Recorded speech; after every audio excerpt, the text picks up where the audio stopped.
હવે આપણે gold physical ફોર્મમાં પરચેસ કરવું જોઈએ કે ડિજિટલ ફોર્મમાં? તો ચાલો મિત્રો, આજે આપણે બંને વચ્ચેની તફાવત જાણવાની કોશિશ કરીએ.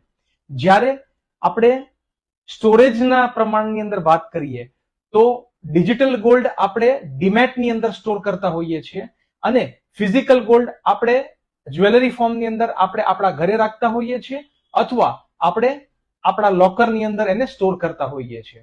જ્યારે લિક્વિડિટીની વાત આવે તો ડિજિટલ ગોલ્ડની અંદર લિક્વિડિટી ખૂબ જ સરસ હોય છે અને ખરીદ વેચાણ કરવા માટે આપણે તેને ઓનલાઈન પરચેસ અથવા સેલ કરી શકીએ છીએ.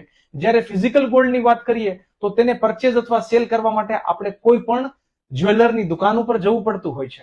મિત્રો, જ્યારે આપણે મિનિમમ ઇન્વેસ્ટમેન્ટની વાત કરીએ તો ડિજિટલ ગોલ્ડ 50 રૂપિયાથી લઈને 500 રૂપિયા સુધીનું એક યુનિટ ના ફોર્મમાં આપણને મળતું હોય છે.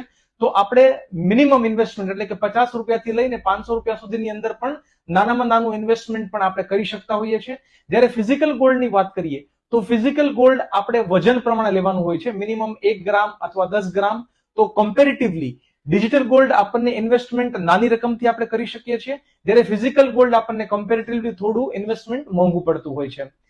દોસ્તો, જ્યારે આપણે વાત કરીએ એક્સ્ટ્રા કોસ્ટની તો ડિજિટલ ગોલ્ડની અંદર આપણને કોઈ પણ પ્રકારનો મેકિંગ ચાર્જીસ લાગતો નથી. જ્યારે આપણે ફિઝિકલ ગોલ્ડની વાત કરીએ તો આપણે તેને જ્યારે જ્વેલરી ફોર્મની અંદર પરચેસ કરીએ છીએ તો આપણને મેકિંગ ચાર્જીસ લાગતો હોય છે, જે સોનાના પ્રાઇસ ઉપરાંત આપણે તેને દેવાનો હોય છે.